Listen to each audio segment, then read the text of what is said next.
Okay, guys, at home. So as you can see, I'm joined by this gorgeous bombshell. Her name, incidentally, is Caitlyn MacNamara.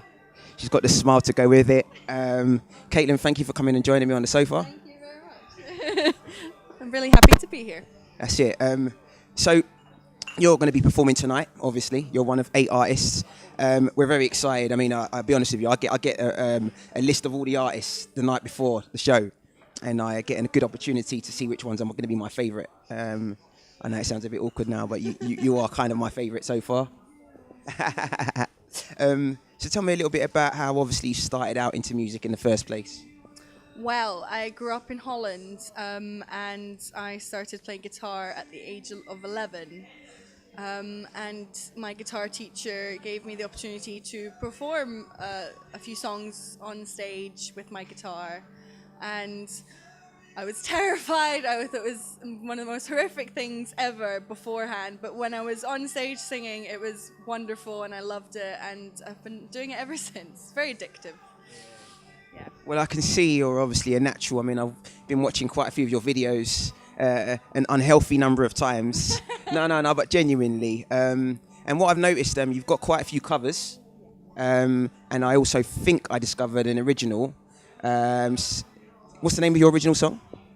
I have 2 original songs out in June, actually. One is called Squeezing Out My Love. That's the one. I forgot it momentarily there for a second. It's been a long day.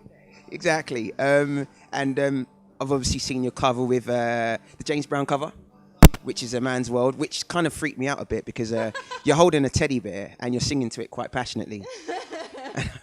And I thought, is this a joke? But you didn't seem to be sort of like in a jokey mood. It's quite serious. Well, yeah, it was my imaginary audience for the day because I find it quite unnerving to have a camera really close to my face when I'm alone in my Like flat. now?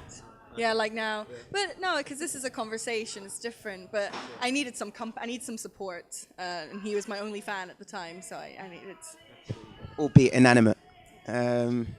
So I'm beginning to sound like a bit of a psycho right now. But I also looked at your Twitter, Yes. and I saw that you've got some pictures on there with some comments, which is what Twitter's basically about. And I saw that you had like Greek mythology books and stuff like that. Are you a student studying? Oh, wow. So what, ancient history? Yes, I study ancient history with ancient Greek. I've been my first year at King's College London, which is just at the Strand. It's not too far away. But yeah, it's been wonderful. I absolutely love it. It's been a great course and it's been a great year. Unfortunately, I have exams coming soon now, which isn't great. Daunting. But the only reason I asked the question, I know it's not relative to music, which is obviously why we're sat here today, but it's just interesting to know that you're trying to be something. Is it for a just in case, worst case scenario, or is it actually a passion that you'd hope to tie into your music? Or I don't know. What's the reason you're studying ancient history as opposed to, say, sound engineering or music? Well, it's because I have always been a believer in not to put all your eggs into one basket.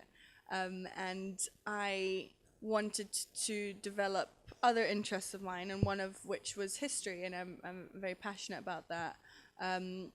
Even though music is what I would love to do as a career, and hopefully we'll never know until that happens. But I thought it was good to not put everything else on hold to focus on this. I wanted to also develop my other interests, which are like history and fitness and all this kind of stuff. So be an all-rounded person. Absolutely. I mean, I'm actually glad I asked you that question, actually, because there's so much of a focus and an emphasis on putting all your eggs into one basket with music that people get to an age where the dreams age faster than them.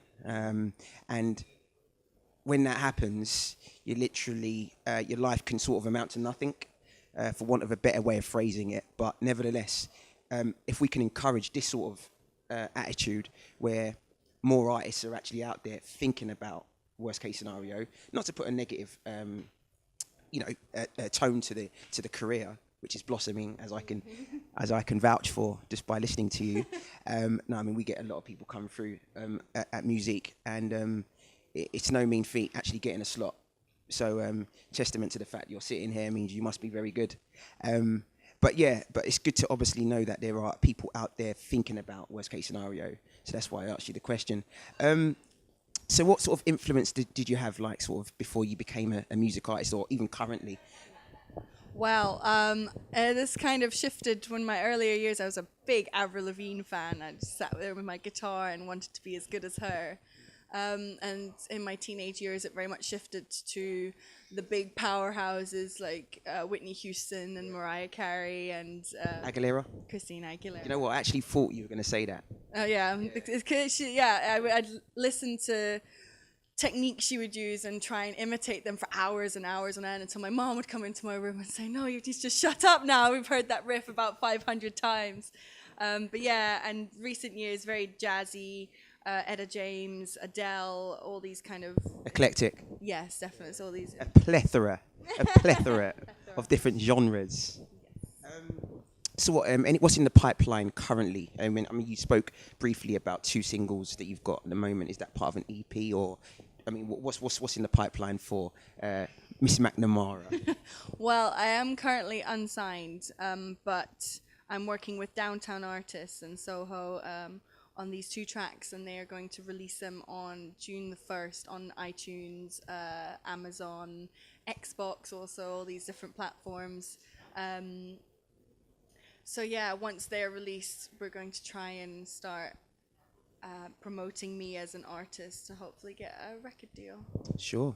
I mean, that's a very good plan, if you ask me. You're certainly in the right place. I mean, the unique selling point about music, which we're trying to establish each show, is the fact that we're not just inviting people to come down and have a browse. It's essentially industry people, without, for want of a less pretentious term, who can elevate your career to the next level. It's a very intimate environment, so you get to hear the voice naked. Every mistake you make, not saying that you will, but it's an organic experience for a good listener. In terms of gigging, are you doing a lot of gigs at the moment? Actually, this is my 2nd gig in London. My first one was a promotional showcase from Downtown Artists. I've had an open mic night, but it was organised by my university. It wasn't organised by the label, and it was very kind of, just anyone who wants to do it is welcome. So I'm hoping to get quite a few more gigs after this. It's been slow starting, but I'm really hoping that now it's starting to pick up and the game plan is on, and hopefully we set the machine in motion. Absolutely. I'm sure it will. So what do you have any sort of industry friends or people that you're close with? I mean, not saying nepotism drives the industry forward, but I mean, I got this gig personally because Ras, one of my best mates growing up, do you know what I mean? But I mean, that's not something we like to celebrate, but definitely if you're on the right side of this situation, it's definitely something you should take full advantage of. So do you have any industry friends?